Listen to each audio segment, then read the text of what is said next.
Teman-teman semua, perkenalkan nama saya Diana Merita Bele, NPM 12190019. Di sini saya akan membahas tentang perdagangan internasional, teori Hickert-Ollin dari suatu tinjauan matematis.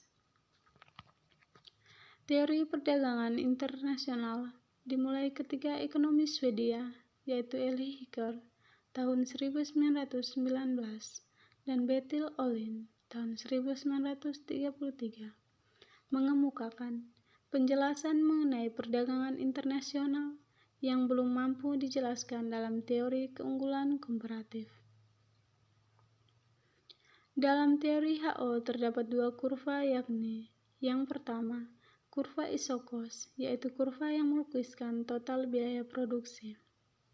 Yang kedua, kurva Isokon, yang melukiskan total kuantitas produk yang sama. Teori Hickert-Ollin atau yang disebut dengan HO menjelaskan perdagangan antara dua negara. Teori HO mempunyai dua definisi konsep kelimpahan faktor produksi, yaitu definisi fisik dan definisi harga faktor. Diasumsikan di sini hanya ada dua negara, yaitu H dan O. Dua komoditi, yaitu komoditi 1 dan komoditi 2, serta dua faktor produksi, yaitu modal dan tenaga kerja.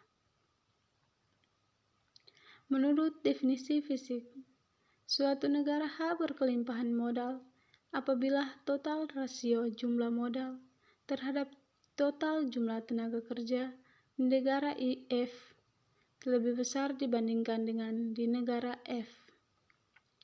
Sedangkan menurut definisi harga faktor, suatu negara H berkelimpahan modal apabila rasio harga modal terhadap harga tenaga kerja di negara H lebih rendah dibandingkan di negara F. Negara W dan R berturut-turut menyatakan harga faktor produksi tenaga kerja dan modal. Teori HO menyatakan penyebab perbedaan produktivitas karena adanya jumlah atau proporsi faktor produksi yang dimiliki atau endowment faktor oleh masing-masing negara, sehingga selanjutnya menyebabkan terjadinya perbedaan harga barang yang dihasilkan. Negara-negara yang memiliki faktor produksi relatif banyak atau murah dalam memproduksinya akan melakukan spesialisasi produksi untuk kemudian mengekspor barangnya.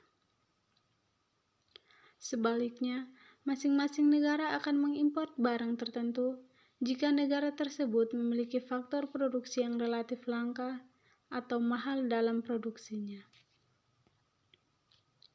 Teori HO mengemukakan bahwa saat ini terjadi perdagangan negara H sebagai negara yang berkelimpahan modal akan mengekspor komoditi 2 dan mengimpor komoditi 1. Sebaliknya, negara F akan mengekspor komoditi 1 dan mengimpor komoditi 2. Adanya perdagangan tersebut akan mendorong terjadinya penyamaan harga faktor produksi di negara H dan F, baik secara relatif maupun secara absolut. Sekian dan terima kasih.